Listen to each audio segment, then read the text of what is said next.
If you need to convert an image into a vector, you can, without ever having to leave Studio. It's as simple as dragging and dropping.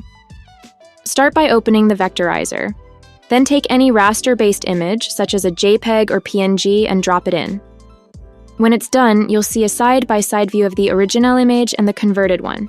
You can then download your image or add it directly to Studio via the button on the bottom right. Navigate back to Studio. Go to the Uploads tab, where you will now see a folder named Vectorizer. All your vectorized assets will live here. You can rename this folder by clicking these 3 dots or delete it. Open the folder, and you will see all your assets there. You can now drag this into Studio to work on your design.